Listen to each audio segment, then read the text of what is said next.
حکومت نے F B are کے پر کاٹ دیے۔ وفاقی حکومت نے ایف بی آر سے اہم اختیارات واپس لے لیے۔ وفاقی کابینہ نے وزارت خزانہ میں ٹیکس پالیسی آفس قائم کر دیا، جس کا نوٹیفیکیشن بھی جاری کر دیا گیا ہے۔ نوٹیفیکیشن کے مطابق ٹیکس پالیسی سازی اور ٹیکس وصولی کو الگ الگ کر دیا گیا۔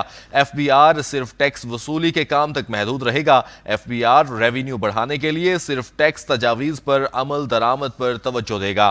نوٹیفیکیشن کے مطابق ٹیکس پالیسی آفس براہ راست وزیر خزانہ ریونیو کو رپورٹ کرے گا۔ ٹیکس پالیسی آفس حکومتی اصلاحاتی ایجنڈا بنانے پر کام کرے گا۔ ٹیکس پالیسی آفس ٹیکس پالیسیوں اور تجاویز کا تجزیہ کرے گا۔ نوٹیفیکیشن میں کہا گیا ہے کہ data modelling, revenue economic forecasting کے ذریعے ٹیکس پالیسیوں اور تجاویز کا تجزیہ ہوگا۔ یہ آئی ایم ایف کا دیرینہ مطالبہ تھا اور آئی ایم ایف کو ٹیکس پالیسی سازی اور وصولی عمل کو خود مختار رکھنے کی یقین دہانی کرائی گئی تھی۔ Tax policy office income sales tax F E D سے متعلق پالیسی رپورٹس وزیر خزانہ کو پیش کرے گا۔ ٹیکس فراڈ کم کرنے کے لیے خامیوں پر قابو پا کر ٹیکس کے نفاذ پر توجہ دی جائے گی۔ ذرائع کا کہنا ہے کہ ٹیکس پالیسی آفس اگلے مالی سال سے کام شروع کرے گا، جبکہ نوٹیفیکیشن میں عمل درآمد کی تاریخ درج نہیں کہ کب ٹیکس پالیسی آفس وزارت خزانہ کو منتقل ہوگا۔ تاہم ذرائع آئندہ مالی سال تک اس پر عمل درآمد کا امکان ظاہر کر رہا ہے۔